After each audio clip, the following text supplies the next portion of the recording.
નમસ્કાર, આપ જોઈ રહ્યા છો નેશન પ્લસ ન્યૂઝ. હું છું હિરલ આપની સાથે. ગુજરાતમાં સ્વાસ્થ્યને લઈને ચિંતાજનક સમાચાર સામે આવ્યા છે. રાજ્યમાં કેન્સરના દર્દીઓની સંખ્યામાં સતત વધારો થઈ રહ્યો છે.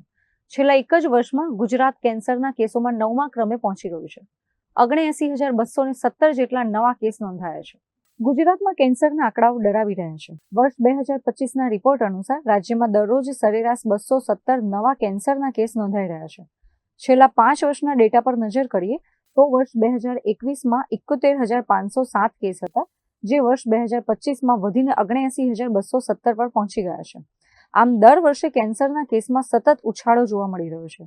છેલ્લા 5 વર્ષમાં રાજ્યમાં કુલ 3,76,000થી પણ વધુ કેસ નોંધાતા તંત્ર અને જનતા બંને માટે લાલબત્તી સમાન સ્થિતિ સર્જાઈ છે. રાષ્ટ્રીય સ્તરે વાત કરીએ તો ઉત્તર પ્રદેશ 2,26,000 કેસ સાથે પ્રથમ, મહારાષ્ટ્ર 1,30,000 કેસ સાથે બીજા સ્થાને છે. જોકે ગુજરાતમાં જે રીતે કેસો વધી રહ્યા છે તે જોતા આરોગ્ય નિષ્ણાંતો જીવનશૈલી અને ખાનપાન પ્રત્યે જાગૃત રહેવાની સલાહ આપી રહ્યા છે. અત્રે ઉલ્લેખનીય છે કે કેન્સર સામેની આ લડાઈમાં વહેલું નિદાન જ બચાવનો એકમાત્ર રસ્તો છે. વધતા જતા કેસોને જોતા સરકાર દ્વારા સ્ક્રીનિંગ અને જાગૃતિ અભિયાન તેજ બનાવવામાં આવે તે અત્યંત જરૂરી છે. Bureau report, nation plus news, Vadodara.